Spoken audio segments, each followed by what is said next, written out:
வணக்கம்.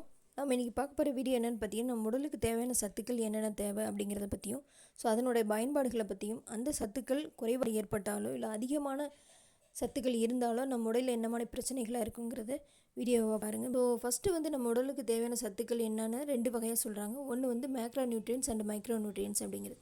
ஸோ இந்த மேக்ரோநியூட்ரியன்ஸ் அப்படிங்கிறது carbohydrate, fat, protein, water and fibre.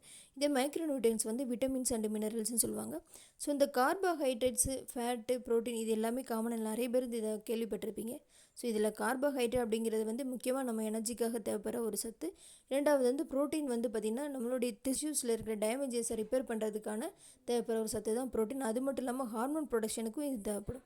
அடுத்து ஃபேட் அப்படிங்கிறது என்னென்னு பார்த்தீங்கன்னா, முக்கியமாக மற்ற உணவுகளை விட அதிகமான எனர்ஜி சோர்ஸ் எங்கேருந்து கிடைக்கும்னா ஃபேட்லேருந்து தான் கிடைக்கும். ஸோ அடுத்தது பார்த்திங்கன்னா, பொதுவாக இந்த 3 சத்துக்களுமே நம்ம ஒரு நாளைக்கு கிராம் கணக்கில் சாப்பிடணும். அது எல்லாமே செப்பரேட்டாக அடுத்தடுத்த வீடியோவில் போகிறேன். அடுத்து பார்த்திங்கன்னா, இந்த விட்டமின்ஸ் அண்ட் மினரல்ஸ் அப்படிங்கிறது பார்த்திங்கன்னா மில்லிகிராம் அளவுக்கு சாப்பிட்டா போதும்.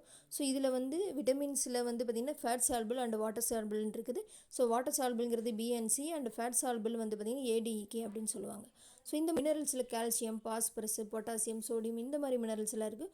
ஸோ இது எல்லாமே அடுத்தடுத்த வீடியோவில் செப்பரேட்டாக தனியாக நான் ஒவ்வொரு நோய் தன்மைகளை பற்றியும், அதே மாதிரி சத்துக்கள் அதிகமான என்ன மாதிரி நோய் தன்மையெல்லாம் வரும் அப்படிங்கிறத பற்றி பார்ப்போம்.